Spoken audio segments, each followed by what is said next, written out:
All right, we are live. Right. So I got a lawyer, I'm talking to her first thing in the morning.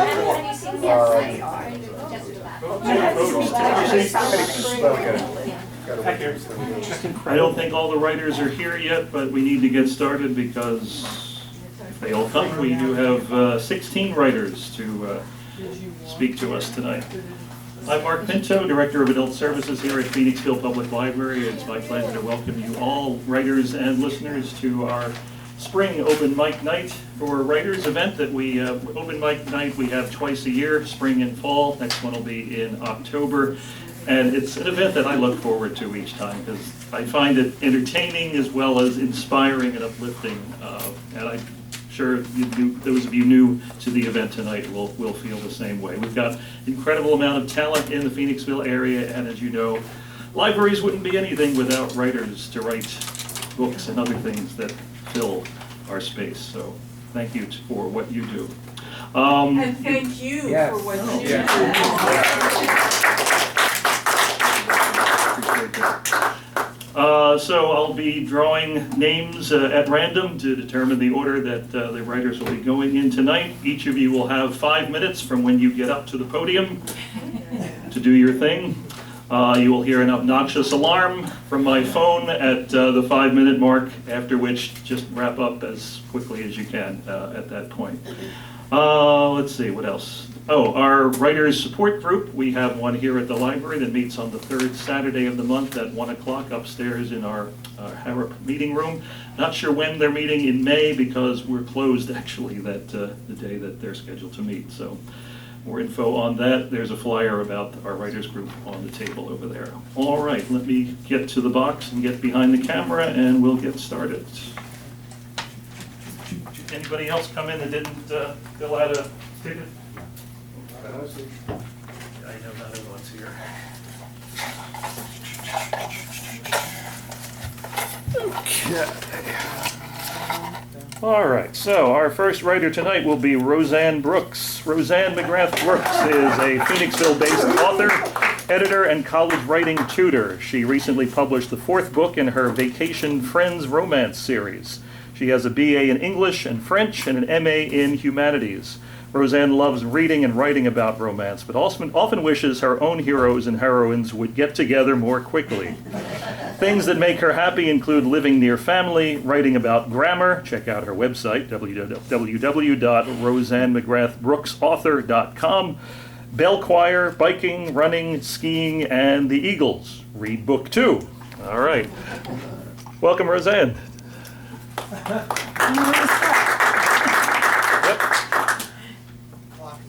Go right ahead. Okay. Hi, I'm reading from the meet cute scene from one of my books, and this is the one where the hero is a Philadelphia Eagle. He's a kicker, and he's in rehab right now, working on an injury, and this scene takes place when he's running on the beach, getting back into shape.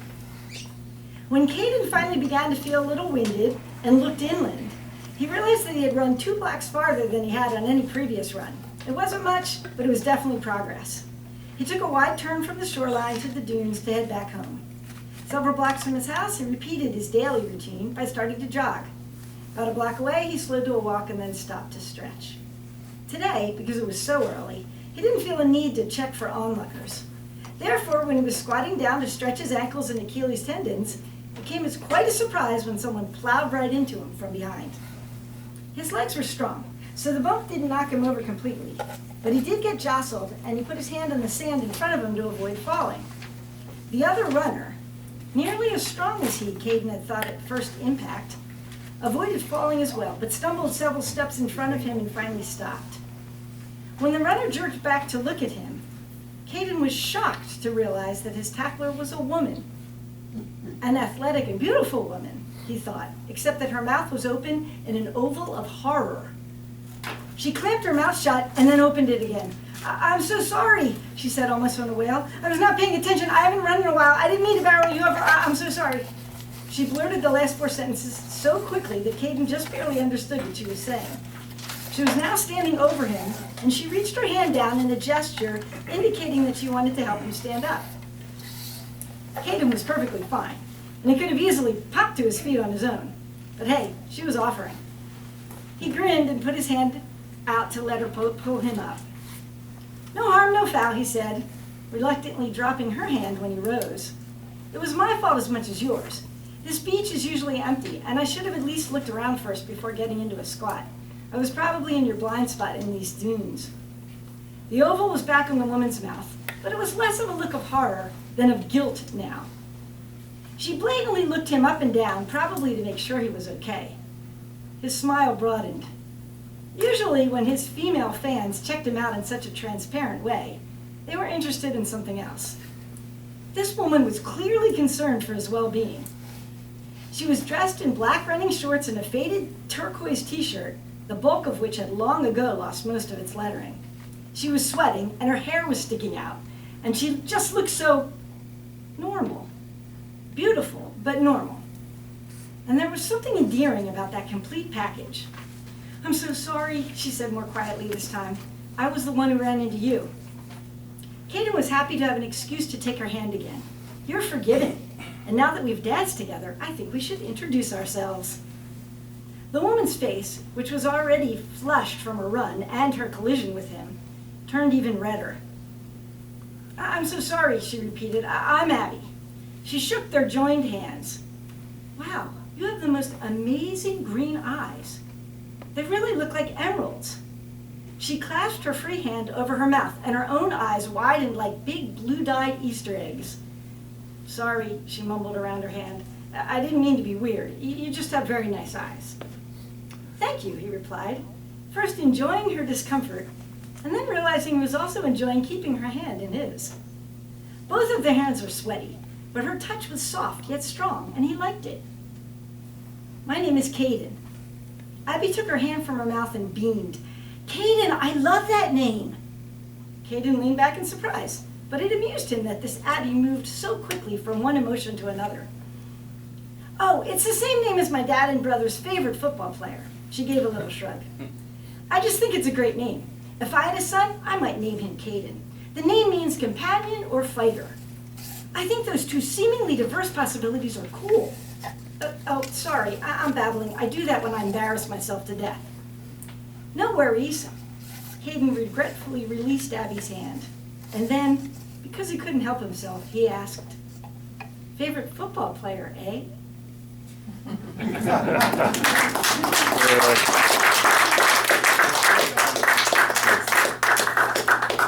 All right, next up is Neela Kuhn.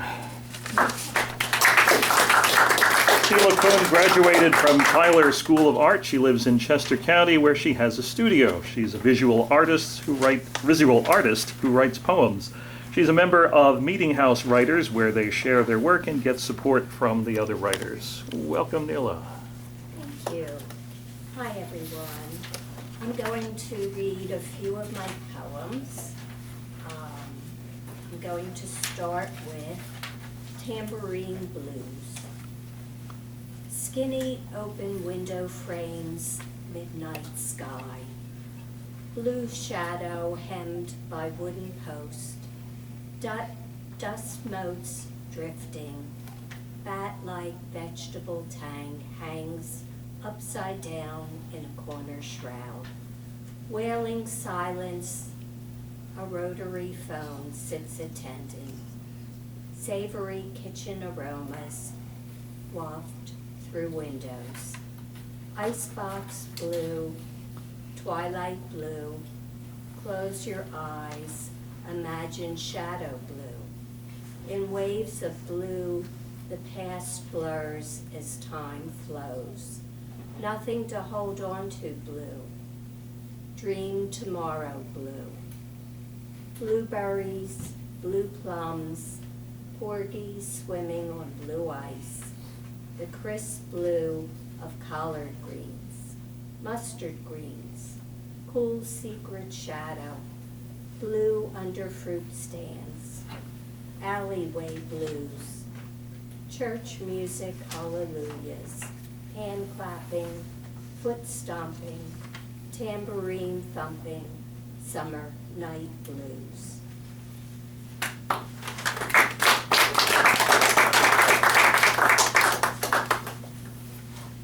These are small poems, Days tumble end over end, wrapping themselves around the stars.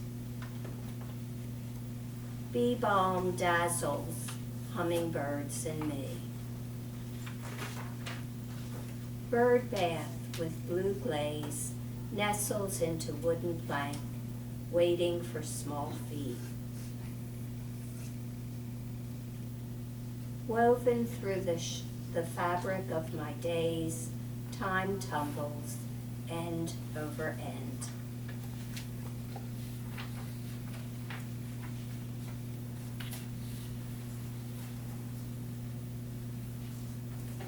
This is called blue in shadow.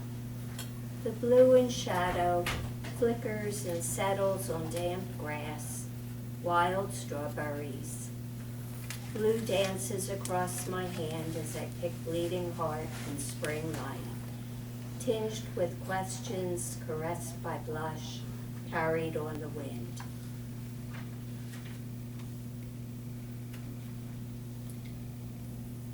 Time passing. On the edge of the wood stood a lean frame, bare to the bone, glistening under the stars, where turkey vultures no longer roost. Shadows flicker on air, disappearing between the trees, a feather floats.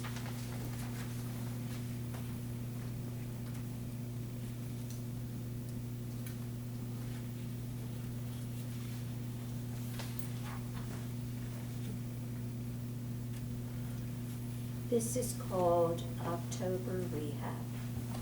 Beyond the window, leaves are sideways blowing, bits of gold against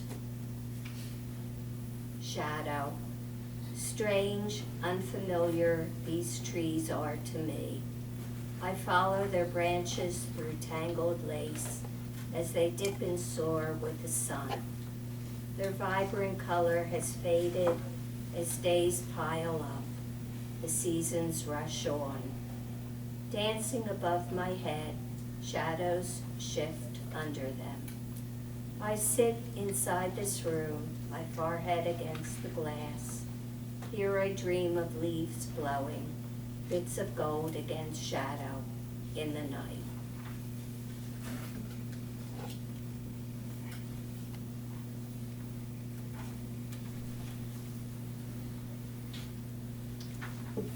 This one is titled Storm.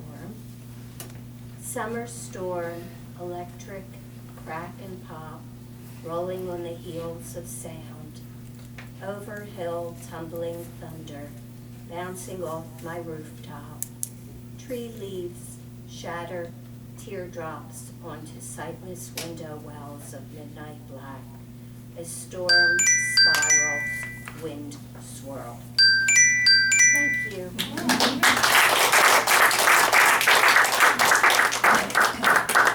Somehow my obnoxious sound changed. I kind of like that one. I think maybe I'll keep that. Wasn't as bad as the first one. Yeah, really. Okay. Jim Sassaman. Jim Sassaman was born in Coaldale, Pennsylvania. During the Watergate era, he immersed himself in a small-town underground world in southeast Pennsylvania. The result is the novel he's pitching to literary agents, Dempsey's Diner. Jim, welcome. Thank you. 1972, this is from part 1 of Dempsey's Diner, River Days and River Nights. River Days now finds me constantly on the move, just so long that it's not island work because I need room to move. All I know is that I remain in a state of perpetual motion. River Nights, after my hour in the shower, I listen to Miss Toni Fisher, over and over, listening to The Big Hurt, until there comes that time of night when I head into town, to Merkel's Sporting Goods, whose display windows still present class of 1972, displayed by wallet-sized senior portraits. At night, I stand there and just gaze at Colleen's beauty. As each night goes by, I realize that Merkel's will soon tear down their display and all portraits will be thrown away. I could just ask when the display is coming down and request a wallet card. but will I ever be able to focus if I have her portrait? I never stop looking at her. Not like her lock of hair, which Colleen gave me. No need to keep looking. My lady gave it to me, and that's all I need. And that means only one thing: forfeit the photograph and hold on to Colleen's lock of hair. Once again, I head out for one last look at Colleen's photograph. As I turn away, I reckon it's okay to talk to someone, but not my friends, not Ham and Hank, not even Spitgo. When it comes to matters of the heart, there's only Ollie. Although she may be down at the diner, I'm not ready to see the others, and so I cross through Chicken Hill until I reach the speakeasy. If she's not there, this is still the place to be. After I knock, the sentry window opens and I say, "Slim, friend of Cool Breeze. Step right in, my man." As I do, Cool Breeze calls over from behind the bar. "What's happening, Slim?" "Nothing," I say as I take a seat at the bar. "Plenty of nothing." "Oh, I'd say there's something going on, all right." "What makes you say that?" "Usually it's something someone does. In this case, it's what you did not do." "What did I not do?" "The Slim I know is all about music. I've never known you not to step inside and head over to the machine and play something. This time you skipped the music and just sat down at the bar." "You're right. I'm always right," he quips and opens the black label. "On the house," he says, and pointing to the jukebox, he asks, "Now what do you want to hear to help you get over this young lady?" "How do you know there's a dame involved?" "There's only one thing I know that could totally preoccupy a man's mind, and that's abroad. Am I right or am I right, Reed?" "Now what would you like to hear?" "The Smoke Master." "Which song?" "There's only one." Next thing I know, I hear the 1, 2, 3, 4 downbeat start on the drum set, then the Miracles, followed by Smokey himself, and it's "Ooh Baby Baby" time here at the Speakeasy. "We talking about a local girl?" "Hyacinth." "Which girl?" "And she's no longer your main squeeze?" Gave me the bum's rush. "What have you done for yourself since then, my man?" "I have no picture of her, Breeze, but I could get one. But I've decided tonight just to walk away from it." "You made the right decision, Slim. Picture won't do you a damn bit of good. Now go over to that machine and show me you still know how to pick 'em." After I select Bessie Banks, "Go now," Cool Breeze says, "You're not there yet, Slim, but you're a damn sight better than you would be with that stupid photograph." As I leave the Speakeasy, I head straight to Dempsey's. It's still Saturday night, and crazy hour is on. Loud, crowded, people dressed up, people not dressed up, people everywhere, all booths occupied, people standing in line to get a seat. I see the kitchen doors burst open and a hot carafe of coffee being held overhead by the one and only Edie, who makes her way through the aisle crowd with make way, last call for alcohol." Crazy hour people know this call and make her way for her as Edie responds to raised cups, which she fills as she makes her way through the aisle. Up ahead, there's another waitress blocking Edie's way until she's right behind her and says, "Swing it to the left," which she does. I take advantage of Edie's movement and the brief walking space she's clearing, and I get right in line behind her as the jukebox is playing "Goodbye to Love." 4 or 5 booths down, I see Hank and Spitko facing me and Ham sitting facing them. None of them see me coming as the Carpenters are finishing "Goodbye to Love." I slap Ham's arm to nudge him into sliding over as I break into "Au revoir, l'amour." This is my "Goodbye to Love" and my foolish romance with Mademoiselle. So you're through with Mademoiselle? Mademoiselle is through with moi. That's it. All right. 3 seconds to spare. All right. I love the juxtaposition of genres that we get here. I wish I could sing without breaching copyright. But you can do the titles only. Yes. All right. Jeff Mastroberti is up next. He hails from New York City and has been living in Pennsylvania since 2002. He's read poetry at many venues, including libraries, bookstores, and churches, and has hosted poetry open mics in the New York, New Jersey, Pennsylvania area since the late 90s. Welcome, Jeff.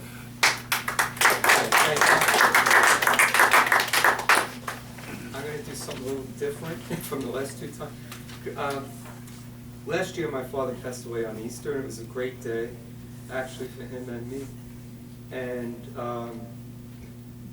this year on Easter, I found myself by myself, and I wrote a couple of things There is the first one about my father. And I just wanted to say, all right, this is about my father.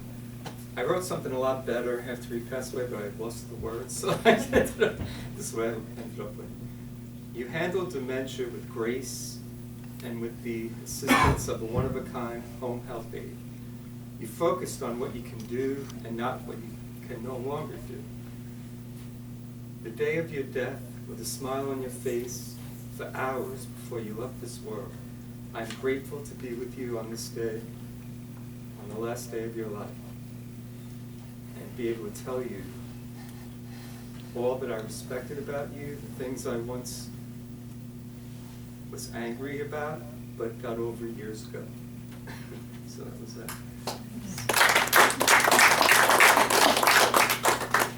And I guess because it was Easter, I just wrote this. Thank you for the grace, strength, stamina, faith, and perseverance you exhibited to get through the crucifixion and resurrection that allowed us to be resolved of our sins as planned by God, but could not have been accomplished without your faith. Allow us all to have faith in you for the rest of our lives so we can endure our time on earth and realize the promise of everlasting life. So I just wrote that. Now I'm going to write, not a couple of funny things, I'll get into my true stuff, crazy stuff. All right, this is called Jeffland. Because a friend of mine used to say I'm in Jeffland all the time. The wind whips around like a jewel case in heat. As you can imagine, it smells like defeat. Days take forever till I see your face. It sounds like the thunder at the start of a race. Thanks so much for the phone call. It cost me a fortune. The choo-choo train is coming. It's playing our tune. I am my brother's keeper. Look out for number one. Do not look directly into the sun. It's happening again. I'm out of control. Jeffland is upon us. Take cover, y'all. It's asinine what's on my mind, like a stump in the sky, like Al Einstein. I'm whacked, I'm screwed, I'm crazed, I'm drunk. Like Mormon priests, my shorts have shrunk. It's all so clear, I know you can relate. It's like making a wrong turn and being in another state.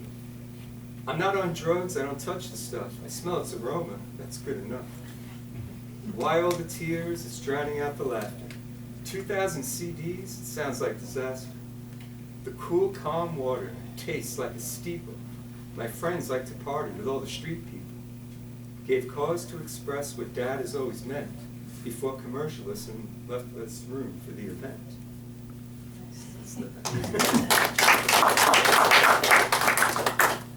And this is more serious. This was after talking to a Marine who was very drunk in a bar, and he told me things that happened to him during Desert Storm. So I felt like I had to write about it and about him and what my thoughts were. So it's called Marine. He's a strong and compassionate man, trained to kill, execute a plan. He does not always follow the mission. To stay alive sometimes means not to listen. Dozens of families dead on the ground, some by way of his rifle's round. He drinks all day in a small town bar, determined to remove the eternal scar. Which you can see when you look in his eyes, he can no longer deaden the lies. The name of the game is etched in terror, put in a world where there's no room for error. He's a strong and compassionate man, guilt-ridden for not following the plan. He swore they are too young to be taken. He would take another tour just to spare them. They are fed lies by recruiters, he tells me. They can never be trained for what awaits them. No matter what orders these brave men are given, their survival means more than their mission.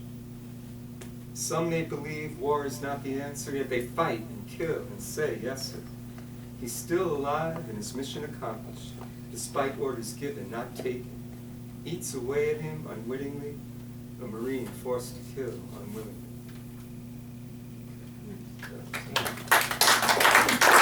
You have 10 seconds. 5 seconds. 5 seconds. Well, thank you. Thanks, Jeff. Sorry. Oh, it's back to the obnoxious sound. All right. I don't know how that happened, but all right. Okay. You never know what you're going to get. Sloan Ellis. Okay. Where are you? Here you go. Healthcare professional by trade, author by design. Sloan Ellis was born and raised in Philadelphia, yet forged through personal struggles and the power of writing. In Used, Not a Memoir, Ellis takes readers on an unflinching and remarkably candid journey through his battle with addiction. This self-styled memory dump blends a moving, reverent ambiance with amusing and sometimes horrific dramatics, through which Ellis mines his own wild story, distilling into universal life lessons. Sloan. Some hard acts to follow. I'll see what I can do. I'm just going to read part of the intro, followed by a selection in Chapter 2. Summer, 2010. I'm traversing the passenger door of a rapidly accelerating entry-level BMW, Audi, Benz, or some other wannabe wagon with tan guts. My only tether to life is the bloody popped collar of a man I do not know. Just over 9 years ago, I entered my first rehabilitation center for drug addiction, not knowing at the time the soul-searching and soul-crushing journey I was beginning. Right now, what I do know is that my bare feet have lost pace with the cars that swerves back and forth, and now drag on the freshly paved macadam. 5 years ago, I watched my father choke to death on his own blood, a tragic end to a life blighted by alcoholism. 5 years from now, I would add another stamp to my rehab passport, exploring the hope and horror of a 28-day inpatient booking, wondering how I possibly could have gotten this bad. Just 12 hours ago, I was smiling at how good my life was, drinking my first beer of the day, poured from a tap tower installed in my very own home bar. It's my pride and joy and the last thing an alcoholic and drug addict should have at his disposal.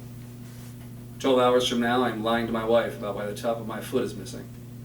Turns out when apparent death is imminent, it's not just the greatest hits of your life shuffling through the writhing neurons in your brain, but also things that haven't happened yet. My sudden powers of prophecy are less divination and more self-fulfillment. Confused yet? Gets worse. One of my favorite quotes is from the movie The Crow, a tragic tale on and off set. In it, the big bad says, "Childhood is over when you know you're going to die." The summer before my glory years of high school began brimmed with equal parts excitement and fear.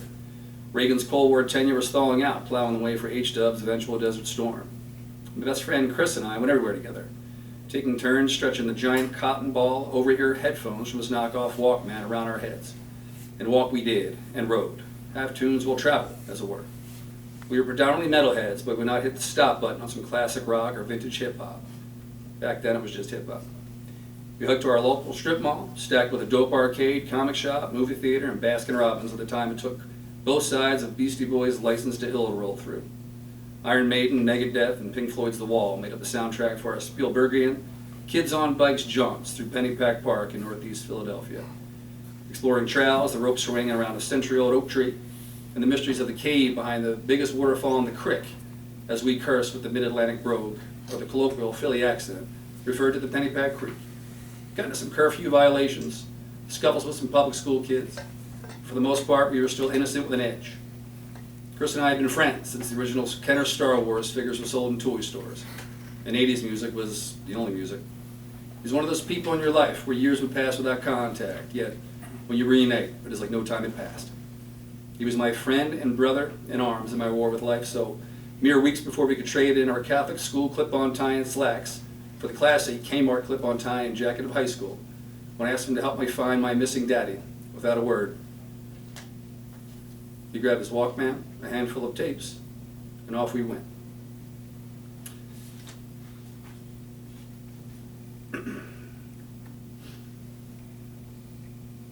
Of course, I cannot identify these primal emotions at the time. They were dug out of me and dissected years later during my drug and alcohol rehab tour. Trauma, my counselors called it. First time I heard the word trauma, or at least understood what it meant, I was studying to become a registered nurse. In that context, trauma glowed a red, pretentious monolith on the brick facades of hospitals, or spelled backward on the front of an ambulance, so that when it is wailing in your rear view mirror, there is no doubt what has the right of way. Trauma is always the color of blood, always a sound of, oh no. During my clinical rotations in emergency rooms, trauma was preceded by terms like blunt force, thermal, and firearm.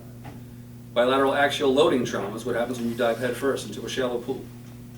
Trauma's getting your face caved in during a high-speed car collision. It's losing fingers when disemboweling a snowblower. Trauma's getting bounced around a steel box with the violent energy of a derailing train. Trauma's guts and gore and exposed bone. Clearly, stilling myself to walk into a bar at the age of 13 to find my dad, who I was beginning to think would not be there. I was not experiencing trauma.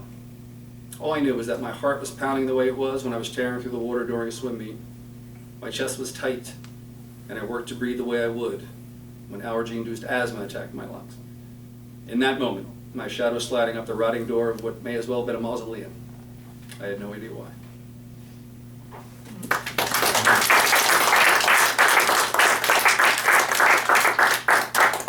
Thank you. All right.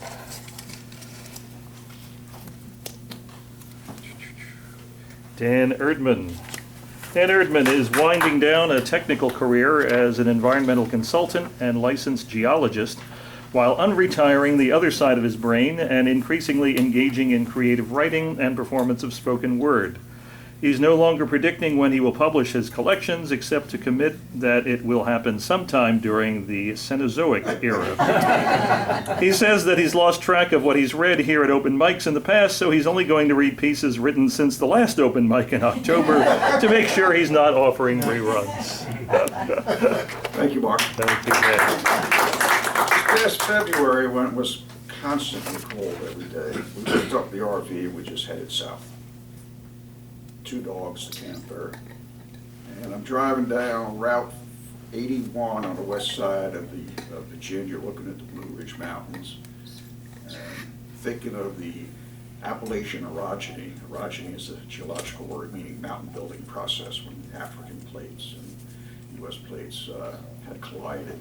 And I'm looking at the formations and I'm daydreaming about a bunch of other things, relationships that had gone bad in the last 6 months or so, and the current events.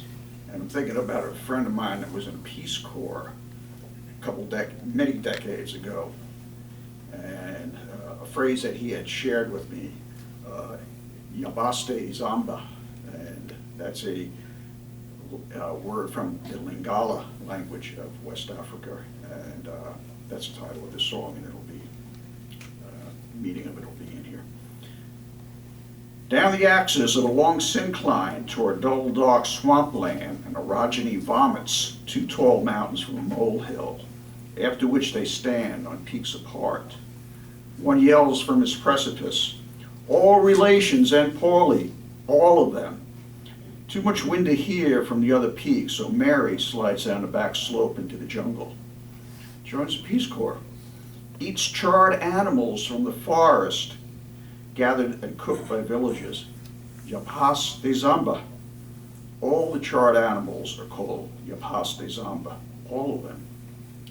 She pulls a rusty nail from the foot of a village child, applies antiseptic and a bandage, as she and all the other volunteers are being swept up and sent home, all of them.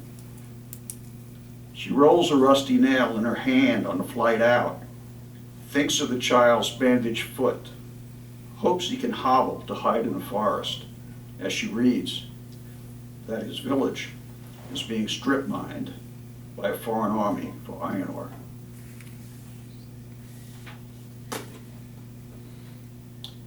Second one, and the working title right now is called Road Weary. Pennsylvania Turnpike, eastbound, very early morning, lap full of pre-dawn coffee spillage, piss yellow sun rising into a curdle latte sky. Lazy sun rays prod and probe pus-filled clouds like a doctor slowly examining some kind of bacterial discharge. Remembering the homemade tomato sauce left cooking on a stove. Acetic acid can eat through stainless steel. Should have added sugar. Might not have changed the pH much, but maybe enough such that the liquid wouldn't corrode through the metal.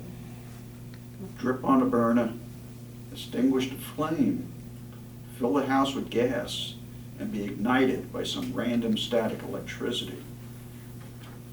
The self-service lobotomy station at the Jersey Turnpike rest area was closed. The brass gypsy hawks so-called family gold jewelry from the window of a Cadillac SUV. Declined negotiation and he leaves, but he may be back. I'd take my 20-minute power nap if my tires had locked nuts on the tires. Hungry, but I left my wallet and cell phone on the counter next to the stove. Oh well, I can only hope that the loose change in console is enough to buy a gas station burrito. I'm going to lighten it up a little bit with this last one called Clothespins. In the middle of the country, 10 hours from anywhere, there was an antique clothespin museum. Busy people from cities everywhere placed their washed clothes into the dryers at home, pushed the start button, and then drive to the museum to buy some souvenirs. I myself was just passing by and followed those who had just left the museum. And a few hours later down the road, I watched them one by one toss their souvenirs out of the car windows into the countryside. And I saw the countryside children along the road filling bushels with discarded clothespins. I saw clean, dry, white and Luke work clothes hung on lines, amply secured multiple clothespins, waving at me as an elder in a rusted pickup truck with a bed full of surplus clothespins headed back towards the antique clothespin museum. And the city folk went home and set their dryers for another 20 minutes because their clothes were still damp.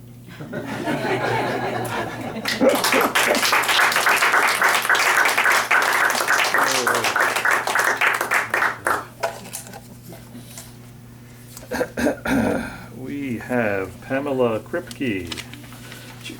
Where are you? Pamela Gwynn Kripke's writing has appeared in publications including the New York Times, Chicago Tribune, Chicago Sun-Times, Dallas Morning News, Huffington Post, Slate, Salon, Medium, New York Magazine, and Elle. She is the author of the story collection And Then You Apply Ice from Open Books, which won the 2024 American Writing Award and was a finalist for American Book Fest's American Fiction Award. Her novel At the Seams from Open Books received the Arch Street Press First Chapter Award. Pamela's work has been published in the literary magazines Folio, the Concrete Desert Review, the Barcelona Review, Brilliant Flash Fiction, Book of Matches, the MacGuffin, the Woven Tale Press, and others. And she has been a guest on numerous podcasts. Pamela will be teaching essay writing at Chestnut Hill College in the fall. A New Yorker and mother of 2 daughters, she moved to Pennsylvania in 2020. Pamela. Hi, everyone. This is from a novel I'm working on called The Second Oldest Dog in Dallas. It's the opening. She took me inside the building and handed me off, saying she had snatched me from a highway median as trucks whizzed past. A regular heroine. She didn't say that I took care of the rat in the attic and kept her calm in the hurricane and watched the movies at night, even the ones with subtitles. Or that I slept in her bed for nearly 4 years. She didn't say that. The worst of it was that I never would have traipsed on a highway, even if we lived near one. It's just not what I would do. Maybe a park if a grill was going, or a string of front yards. I did that once in Oklahoma. But not a thoroughfare, not even if a slice of London broil fell from a ciabatta onto the double line. Don't get me wrong, I know plenty of cousins who would beat an 18-wheeler for a lick of London broil, but not me. I'm adventurous, but I'm not psychotic. I tried to clear up the phony freeway story when she gave me away, but the woman behind the desk wasn't terribly receptive. The words were in my head and had gotten to my eyes, but not all people take the time to look. The ones who watch get it. You don't need to whimper or scrape even. They watch your eyes. But this woman was too busy. She had too many papers to sort, and phones, lots of phones, ringing and buzzing. So she put me in a pen with fences that were inside when they should have been outside, closed up on myself, wet cement under my feet. I didn't understand why my human being discarded me, or why she fabricated a tale that made me seem delusional. She could have just said that she didn't want me, that she forgot to talk to me and never looked anywhere near my eyes. She could have just said that. I pressed myself into the corner so nothing would come at me from behind. My spine quivered against the concrete. I wasn't sure what was to come next. Was this where I would now live forever? Was the busy lady at the desk my new person, or was I now on my own? I suppose that the woman at the desk would be an acceptable companion. Efficiency and productivity are admirable qualities, and I could come to appreciate her work ethic, particularly if it extended to providing carrots and apples, and one of those beds with the headrests. Notably, she could have been mushu pork, she smelled so sublime. But I had my doubts. She was not going to take care of me, and this cement room was no home. Real homes have teenagers who need to be walked, and cheddar burgers cleaned from plates, and only another cousin or two, not 9,000, all chattering at once. This was a place where things went wrong. I bolted from the corner and tried to get out. 3 of the 4 sides of the pen were cement. My only chance was straight ahead, through the chain link. I stood up to my full 14 inches and stretched my front feet onto the fence. My plan was to make a hole in the metal, slip through stealthily, and escape out the back near the cats, whom I located upon my arrival. Potent scent, that one. They would be curious and one up, but wouldn't show it. The cousins, on the other hand, could cause a commotion. I dug for 32 hours. I was a white dog with red paws. The top of my nose was skinned off. Blood dripped into my mouth, but I continued, believing that I could break through. Then I saw her. She stood some yards away and found me over her shoulder, making the forlorn face, the one where the eyebrows scrunch and the head tilts and lips curve. She walked toward me and bent down, reaching her fingers through the mesh. "Save me," I said, rubbing my chin on her hand. "I'm begging you." Her palm went still and pressed on my face. She stared into my eyes. "I'll be back to get you out." I watched her walk away and turn the corner. She favored her left leg, swayed her arms. I sat by the fence, unsure if she'd really come back. I wasn't hopeful, having lost a hefty scoop of faith in the human capacity for truth-telling. At the end of the corridor, though, the cousins converged on their gates, ears up, murmuring. They could see the desk from their vantage point. "She's nodding and writing something down," the retriever said. "Not going to do it. Smells apprehensive," the terrier said. "She'll leave like all the others." The shepherd silenced the pat. "Wait, Mushu's getting up." I batted the metal in front of me and called out for a report. The shepherd didn't budge. The terrier fluttered her tail, once and again, and then a blur. "She's got the string." The conference turned into a commotion. I twirled until I fell over. Their heads swiveled toward me in unison. "Down there, new girl. Freedom awaits." She came around the corner and picked up speed, her tennis shoes tapping. "And send people to get us, will you?" I jumped onto the passenger seat and we watched each other as she walked around the car. She waved and blew a kiss. "What were you thinking back there?" she asked, getting in. "That was metal." She held both hands open, so I stepped over the gap in between the seats, circled once on her lap, and found my place. She smelled like soap. Just as we approached the exit to the lot, she stepped on the brake and lifted me onto my back feet. "Wait a minute, we haven't had a proper introduction." I appreciated the formality, feeling my tail get stuck on the steering wheel. She took a deep breath. Busted. Busted. Okay, there are 3 more sentences. Yeah, go ahead. Finish Wrap it? up. Yep. I'm Madeline Bay Milbrook. Bay is short for Baker, my mom's maiden name. Her middle name is Liv, short for Livingston, her mother's maiden name. My great-great started the whole thing, and it sort of became a tradition. Wow, my new person was talkative.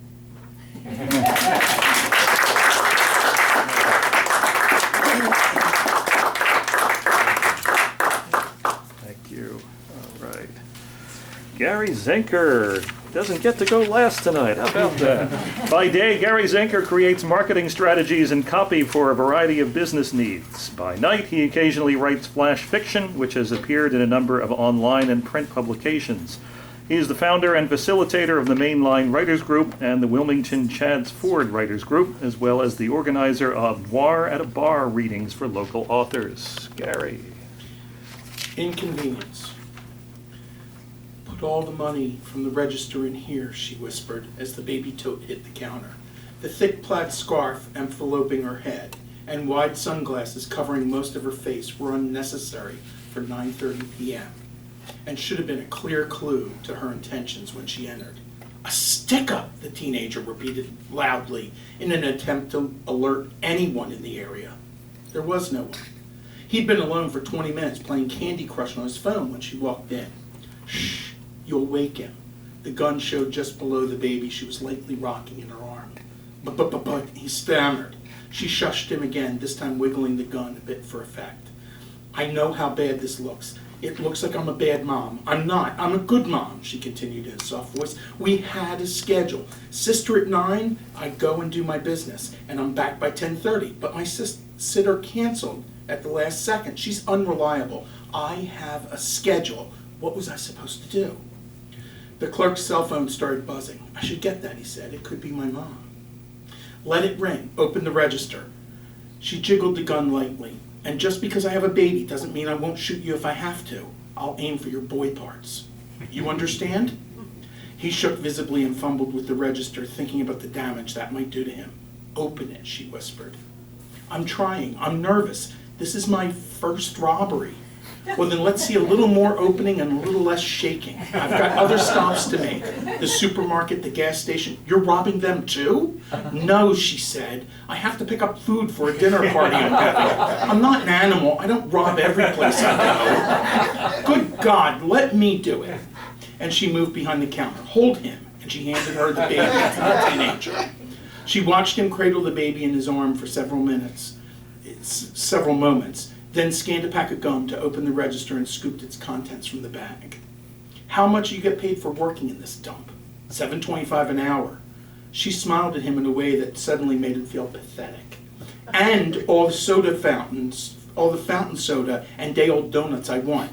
Sometimes I sneak a hot dog too. That's got to be worth another $4, right? She smiled in a nicer way this time, holding out her hands for the baby's return. You're pretty good with the kid, despite being nervous about your first robbery. I have a sister. She's 8 now, but Mom had a job, so I took care of her a lot. Ever thought of sitting? Mine is useless, and I could use someone reliable. Start you at $10 an hour. You can eat anything from the fridge. And if I go on an excursion like tonight, I give you a bonus and bring home some extra fine snacks. He didn't say anything, staring lower at her. What? She asked. Your boobs. They're leaking through your top. I've never seen that. She stared down at herself. Crap, that'll ruin my blouse. Now I have to go straight home. She moved quickly and grabbed things off the shelves and dropped them on the counter. He didn't move. They're just tampons. Grow a pair, will you? They both looked down at the items that clearly wouldn't fit in the diaper tote. Her desperation turned to anger. And condoms, 3 packs. She pointed and mumbled, damn if I'm going to let this happen again. He grabbed them from the space behind him and dropped them on the counter. She stared at the counter and without lifting her head mumbled, no, the ribbed ones. His face turned red as he reached behind the counter to fill her request. Then he stuffed the items in the bag and handed it back to her. I have to run. Think about the sitter job. She scooped up the bag and started to run. How do I get in contact with you? She stared at him, then grabbed a pen off the counter. Here's an email address. If you tell your boss or the police about me, I'll claim you tried to hit me and file assault charges. No one will believe you. She was almost out the door when she turned to him again. I need a reliable, regular sitter 3 days a week. It's unprofessional to show up late or cancel at the last second. I don't stand for that shit. You let me know. And she was gone. He stared down at the open, empty register. What would he tell his boss? The last 2 nights, his register was short over $40, which he falsely blamed on the previous clerk. Tonight, it's actually empty from actually being robbed. He grabbed a hot dog off the heater and slathered it with mustard. The sitter thing was sounding pretty good. All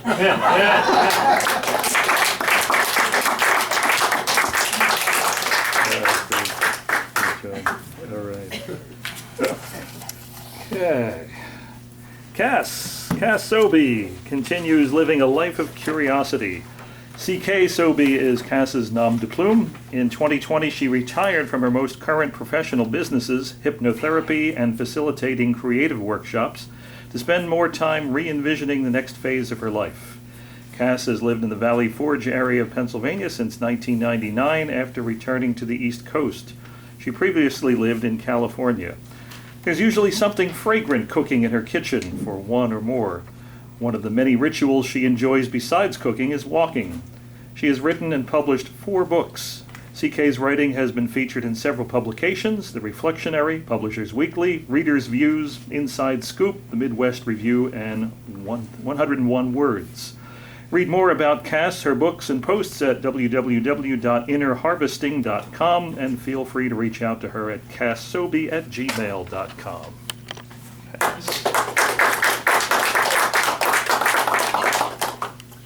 The Stranger.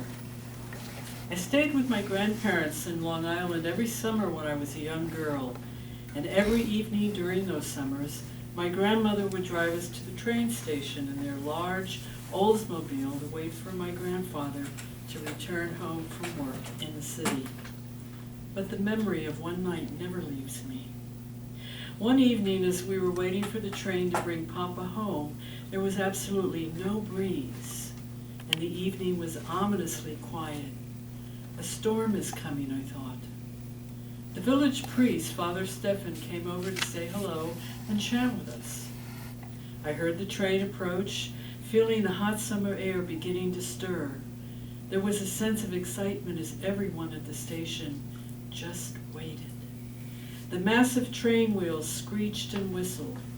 After puffing several clouds of steam, the locomotive pulled in and stopped.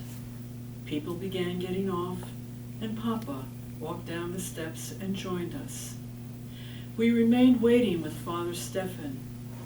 A large man with a black hat pulled low over his face stepped down from the train. Everyone stopped talking to stare at the stranger. I remember a chill raced up my back in the heat of that evening. There was an old man in town, and his name was Carl. He lived in a small box of a structure that looked like it came out of a Grimm's fairy tale. The ceiling was low and always darker due to the only one lamp that burned. Clotheslines crisscrossed his one room with various pieces of clothing. Something was always hanging up to dry, though nothing ever dried completely. The air was always musty, and it felt damp in his home. Carl worked odd jobs no one else wanted and moved around slowly due to deep leg wounds from the war he had fought. However, a shattered spirit may have been a better diagnosis. I would go with my grandmother when she cooked something for Carl, and she rubbed his feet and legs with a special cream. They always spoke in German, always in whispers. Carl grew up in Germany and had been commanded by the provincial governor to fight for the Kaiser.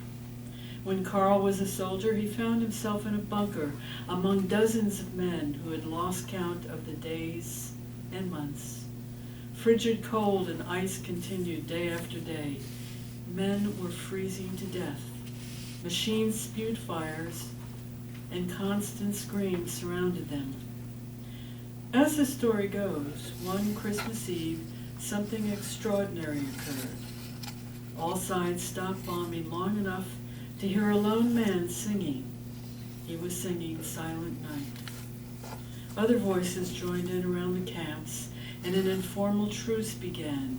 Feelings of goodwill spread. Ragged soldiers climbed out of the bunkers, walking towards their enemy.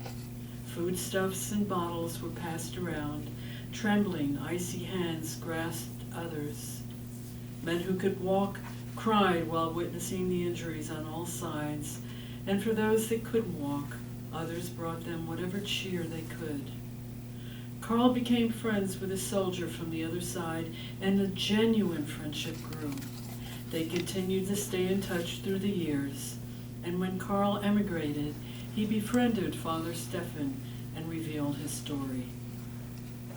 A week before the stranger arrived, my grandmother had just left Carl's side and rushed to tell my grandfather that Carl was dying. There was no phone at my grandparents' back then, and my uncle had taken the car. Papa walked the distance to town hall in a raging storm to phone Father Stephan. The priest telephoned the stranger Carl had told him about, and after the stranger arrived, he spent the remaining days with his old friend. The whole town came to Carl's funeral, sharing stories about him, and no one knew that he had helped so many people until they heard from their neighbors. The stranger that had arrived in town was now an archbishop within the Vatican. I learned then that things are not always what they seem.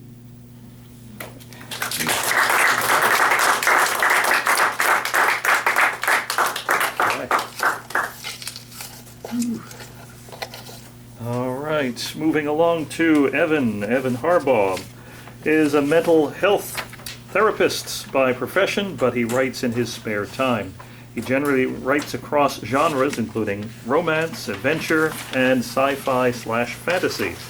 He's also a trained researcher for the social sciences and received an award for research as an undergrad. He has copies of his novellas available for purchase here tonight. All right, Evan, take it away.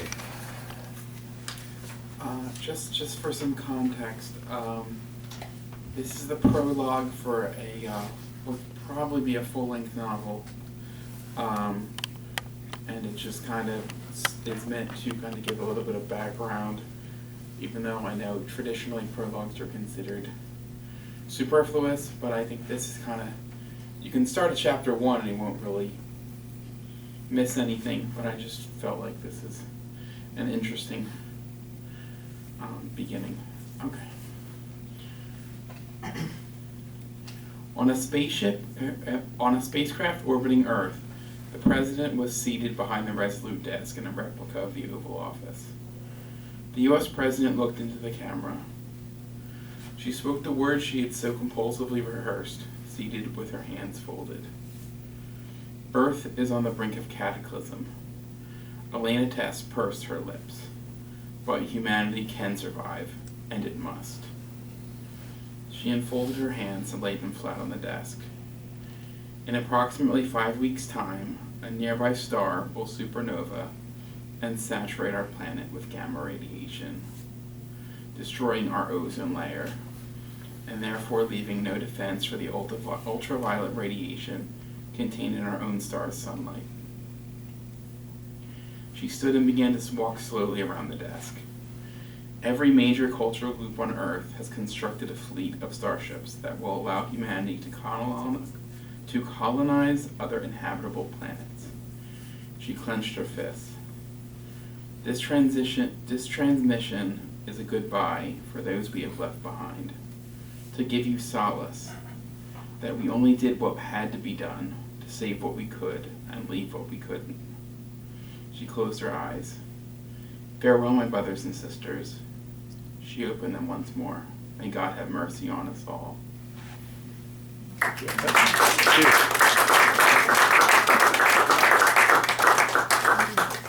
All right, who do we have next? We have Jacob Hess.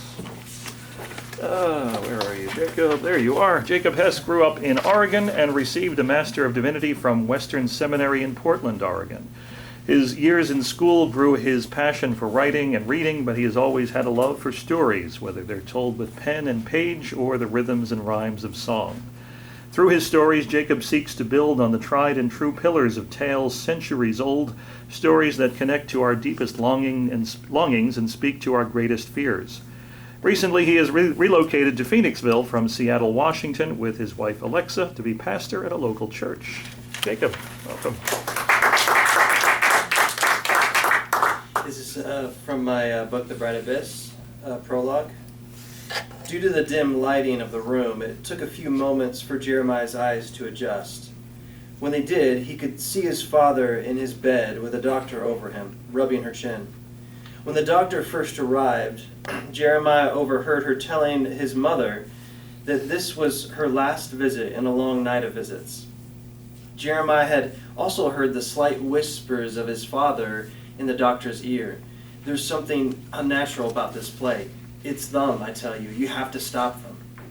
When the mother and son walked into the room, the doctor turned and left the way she had entered, brushing past Jeremiah on her way out.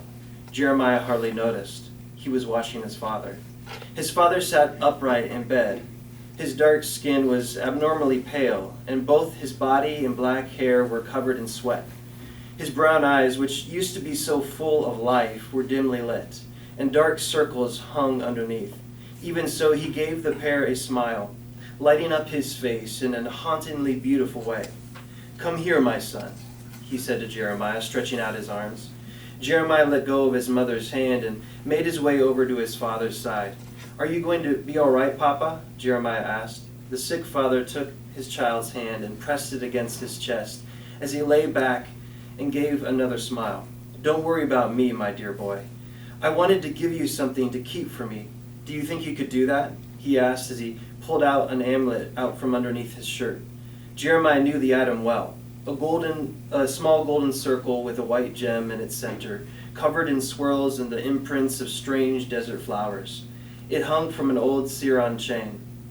But that's your necklace, Father. I couldn't take that from you, Jeremiah said. Tears began to well up in his eyes. I know, but I want you to have it. You know, his father's words were interrupted by several coughs that caused his entire body to shake. Arthur, are you sure you should be speaking? Your health, Jeremiah's mother interjected, stepping forward protectively. Arthur placed a hand on Kara's arm and looked up at her. Don't fret, dear Kara, don't fret. Kara stepped back, but Jeremiah could feel her anxiousness burn like a furious fire in the dark room.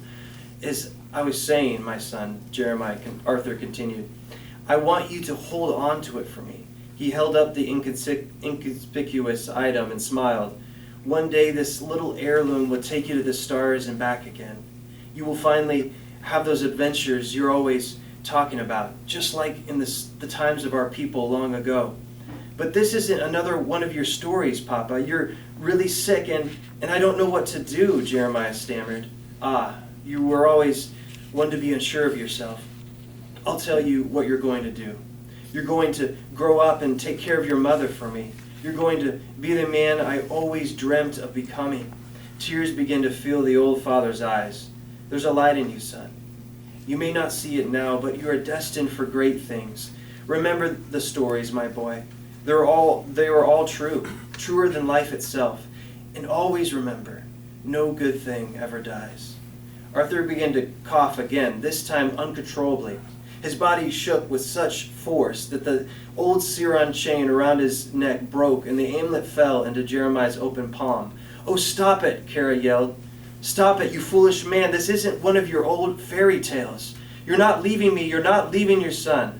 She screamed for the doctor. Everything around Jeremiah seemed to move in slow motion as the doctor flung open the door and rushed to his mother's aid. Jeremiah held the amulet tighter and tighter in his hand, as if by doing so he was holding on to the life of his father.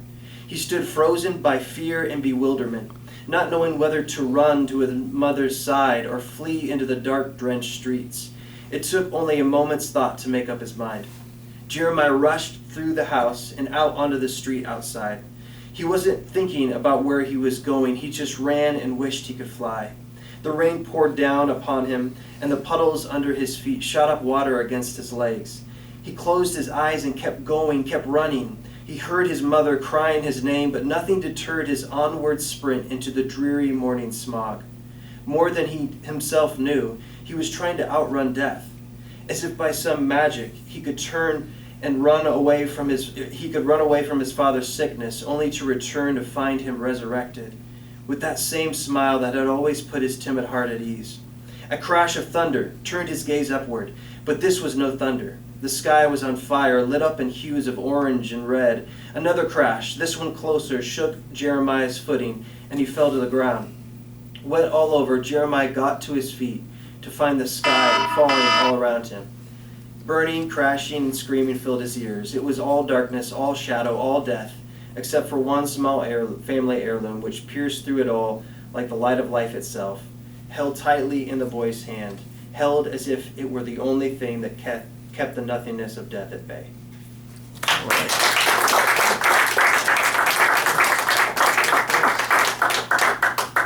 Suhaiba Neal is up next.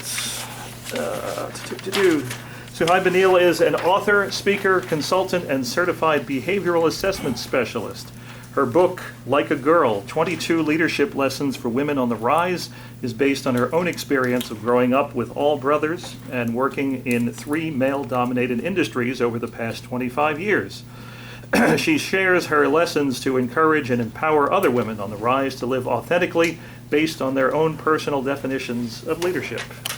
Suhaiba, welcome. Thank you. I'm a writer, not a writer, so bear with me. And on the front of my cover, my graphic designer was a gentleman. He said guys might like this too. So it is written by a woman, and it is a female perspective, but all but 22 of the lessons, all but one of the lessons apply to everyone. So the lesson on women's intuition is just for us ladies. The other 21 apply to all of us. So I'm going to read you lesson 1, be fearless. At 4 years old, my mother signed me up for gymnastics. I had 2 things going for me at the time that made me the perfect candidate. I was tiny and I was fearless. I can still picture the gym to this day with the big blue floor mat for tumbling, the trampoline in the back, low beams lined up side by side, high beams with plenty of space around each one, The uneven bars and my favorite apparatus took up a long strip of space down the right-hand side of the vault. There was also a stage set into the wall where the parents would sit to watch and wait. Being new to the sport, they started my group off slowly, practicing somersaults and cartwheels on the floor to get our techniques right. We spent time on the low beams practicing walking and dipping our toes or alternating sides to get the hang of being balanced on one foot. And they put us on the trampoline to get used to the feel of bouncing and eventually to practice our flips. I can remember watching the older girls out of the corner of my eye and not being able to wait until I could do the more advanced moves that they were practicing. So when the day came when they finally put me on the high beam, had me do some basic moves from one end to the other, and then asked me to do a round off to dismount, I didn't hesitate. All I could think about now was how I was finally good enough to learn the cooler moves. As I advanced in my training and grew to love flying through the air even more, I was super excited when it was time to tackle the vault.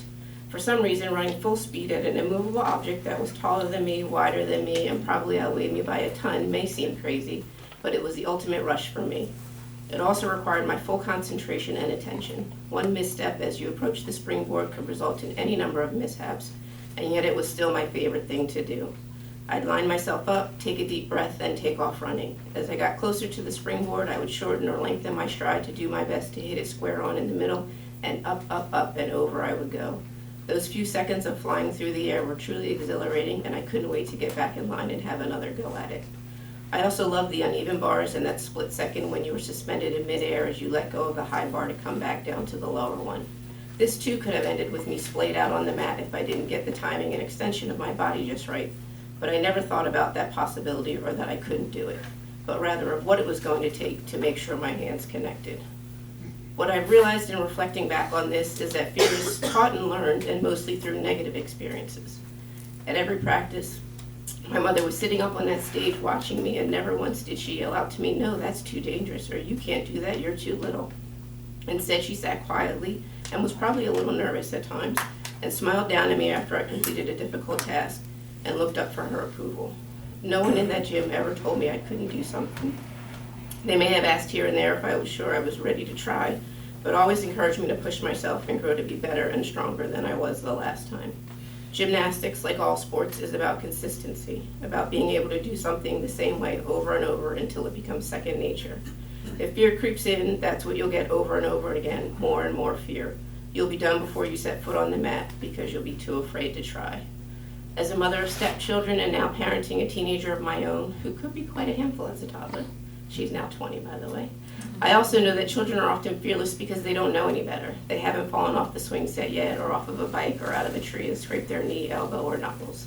So what's the lesson in this? In order to be a great leader, you're going to have to eliminate can't from your vocabulary and be willing to try new ventures and take risks. What was it that you used to do without batting an eyelash that now makes you think twice? What used to exhilarate you? What used to make you smile from ear to ear? What are you now afraid of? Can you identify something that happened between then and now that changed your outlook on taking risks?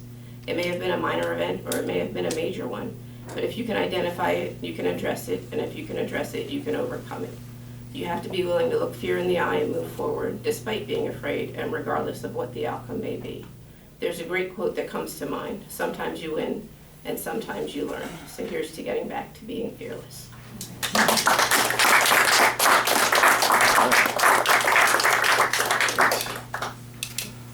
Okay, down to the final four. Paul Calaro was born in the Bronx, New York, and studied American literature at Iona University. He and his family have lived in Chester County for 30 years. His collection of short fiction, Not Down in Any Map, won a 2024 Pencraft Award for Literary Excellence. His stories have also appeared in the Mule Skinner Journal, Umbrella Factory Magazine, and Bloom. Paul. This is an excerpt from a story titled Esmeralda and the Queen. It's from the middle of the story. In my corner seat on the train, I fastened a clip to my new ID card and looked at the picture on it. A smiling Esmeralda Iguaron stared back at me. Another in the Iguaron family with cinnamon skin. This one with a small gold cross around her neck. A gift from Papa that was never ever removed. Fine brown hair pulled back into a bun, and a studious round glasses framing determined brown eyes. I clipped the card to my worn Key Food Market tote bag. Living with dirty elevated train tracks is accepted in the Bronx, but the high-rise condos of Manhattan were spared the greasy gloom outside their floor-to-ceiling windows. As the train left the Bronx and crossed the Harlem River into Manhattan, the elevated 4 train, as if ashamed of its own commonness, descended below ground, hidden from view as it rumbled under Lexington Avenue. They got on at 86th Street, talked as they boarded. Both were tall, like Miss Teen America contestants in ripped skinny jeans, NYU t-shirts, and spotless running shoes. Miss 86 with long, straight blonde hair, porcelain skin, and a button nose. And Miss Lex with short red hair and silver mirrored aviator glasses. They tossed their Fjallraven backpacks to the floor and sat in corner seats across from me, and continued talking just loud enough to be heard by the passengers around them.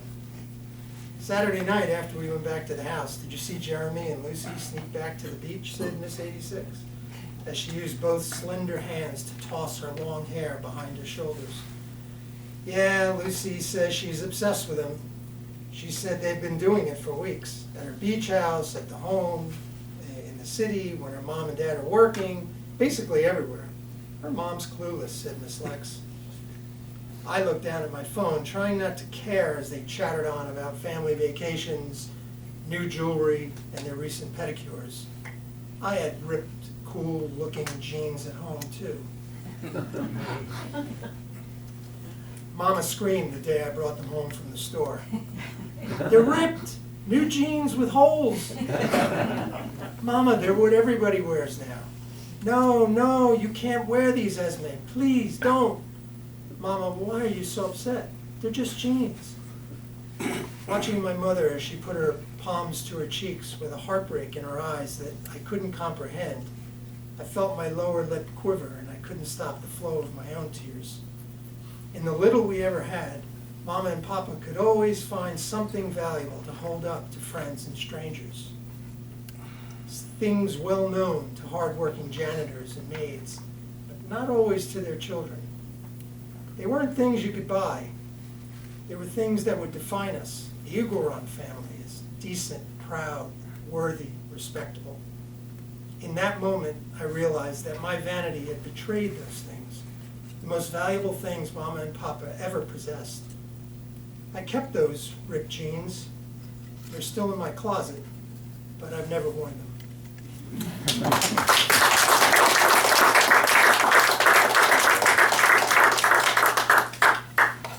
Okay, 3 to go. Bill Lambert. In 1974, Bill Lambert was living and working in Allentown when, totally by chance, on a July Sunday afternoon in a tiny town in Virginia, he met Eileen Fleming, who resided in Broomall. 10 seconds either way and it never would have happened. They married in 1975 and moved to Pottstown, then permanently to Phoenixville in 1978. In their retirement until she passed in 2019, they traveled extensively in the U.S. and Canada. Bill's writing is about the wonderful life and times he and his lovely Eileen enjoyed in their 44 years of marriage. Bill.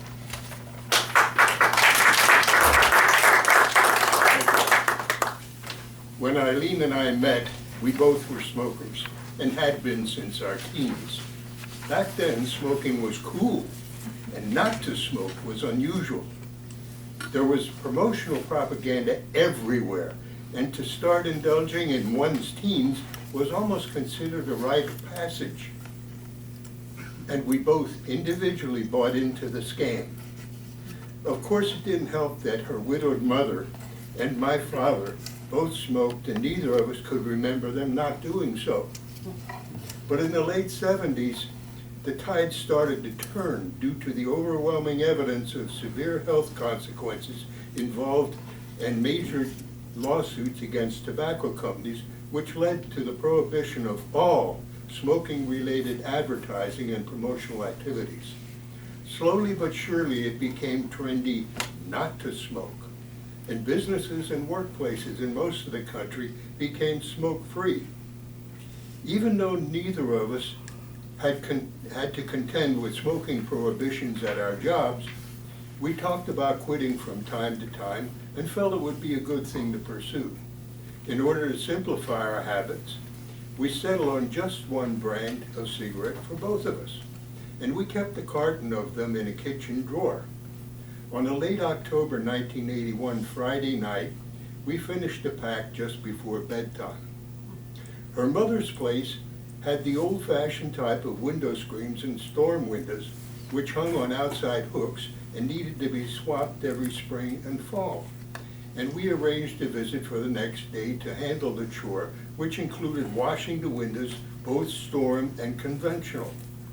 After breakfast, Eileen went to the drawer, and as she did, I asked, "What are you doing?" "Getting a new pack." I retorted with, "Now look, this is bullshit. Either we quit or we quit talking about it. What do you want to do? Let's see how long we can go without opening that next pack." "Okay, I'm up for it," and we took off for Mom's and the project.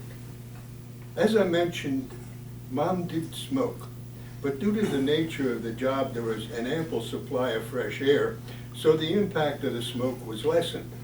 After finishing there, we were headed home for dinner and an evening of leisure. While sitting on the couch watching the nightly news, I glanced to my left to see her sitting there with her right hand clenched on her chin and a tear running down her cheek. "What's wrong?" She quietly and slowly shook her head. "Nothing." "Do you want one?" She nodded yes. So I got a pack and opened it. We each had one, and that was pretty much it. It was not quite cold turkey. There were a few bummed ones, and a couple of offered to us after that, but the bridge was crossed. The addiction was broken, and we were free, and we never looked back. All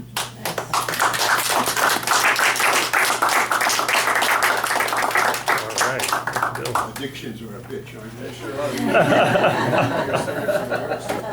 That's a good title of a book.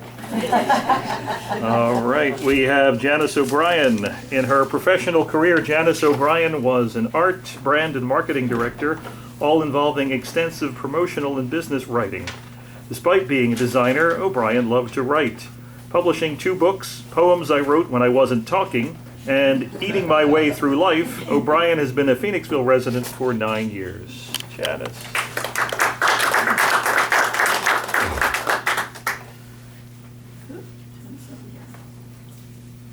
Chapter 14, Sukiyaki Saturday.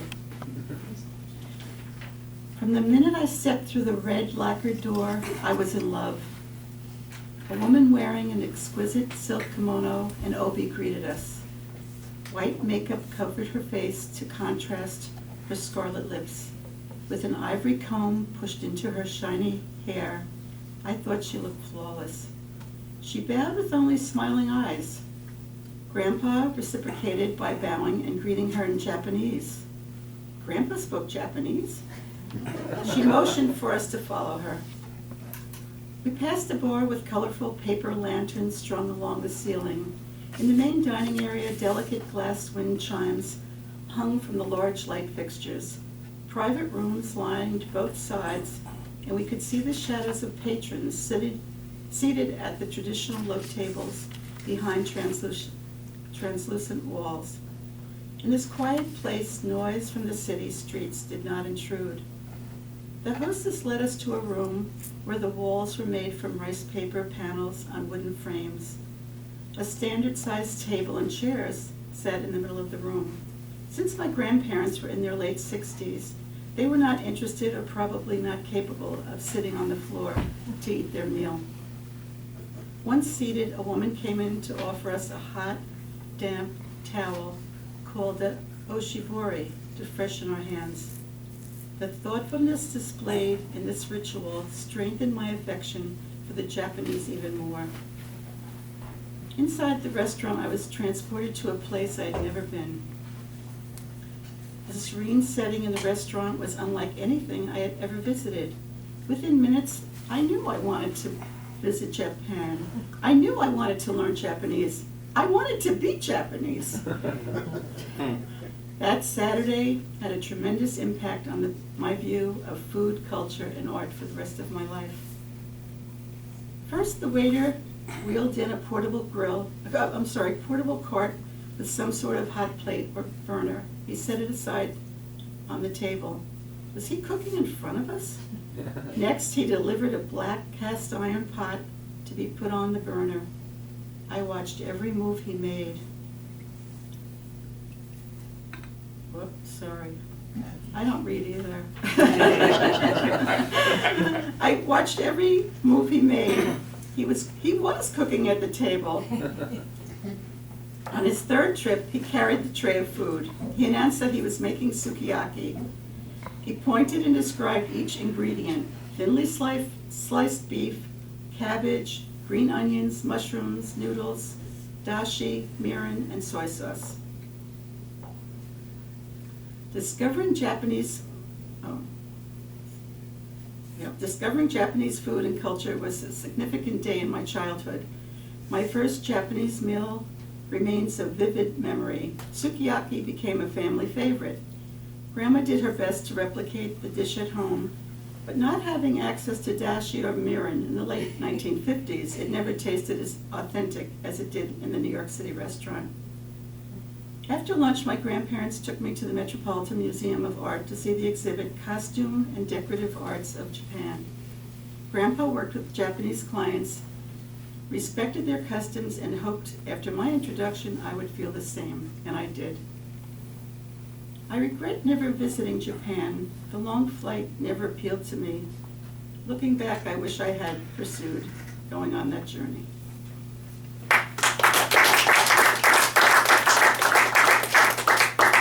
Chapter 26, recipes, where did they come from? When my classmates were reading Nancy Drew Mysteries and Black Beauty, I was reading Mom's 3-ring binder, Better Homes and Gardens cookbook. Besides showcasing easy, quick recipes, it included sections on how to set a table, cooking weights and measurements, and substitutes when missing ingredients when cooking. I loved leafing through the pages and planning what to make when I grew up and I could entertain my guests. For my 10th Christmas, Santa brought me a Betty Crocker's cookbook for boys and girls. I looked through the treasured gift hundreds of times. Each page featured a pen and ink drawing highlighted with the color. Vibrant photos printed on glossy stock showcased an igloo cake, butterscotch brownies, and clown cupcakes, recipes that I baked with Mom's supervision. Ooh, that was good.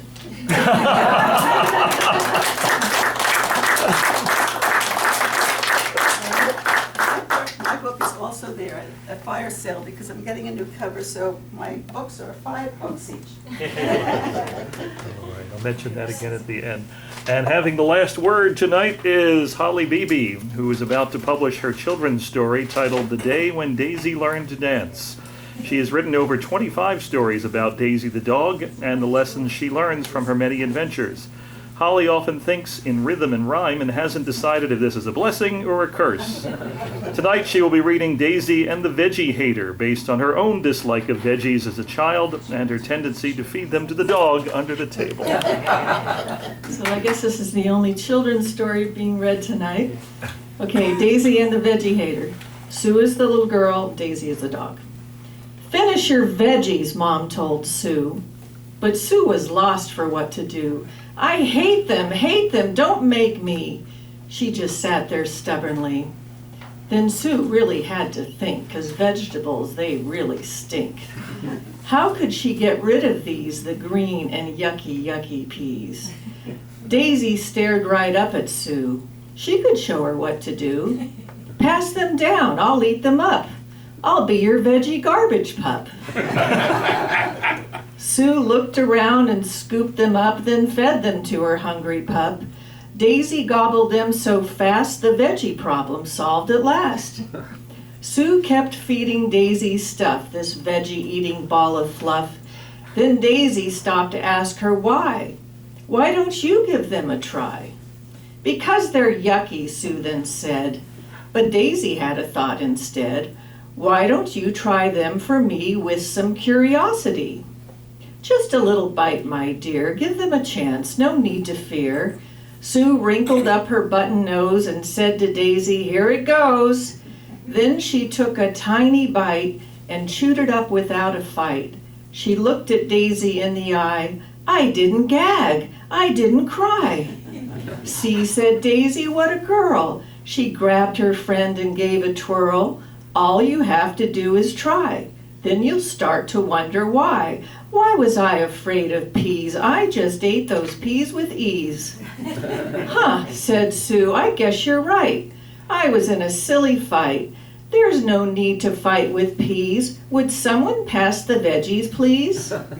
Mom could not believe her eyes. What a wonderful surprise. Sue just smiled and gave a wink. Could it be that peas don't stink?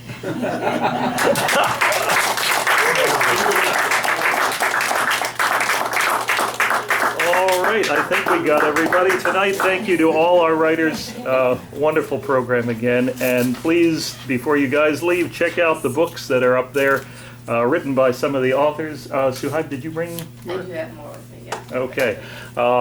Yeah, they are available for purchase. And please finish my cookies and pretzels over there. And thank you all for coming and sharing tonight. Thank you.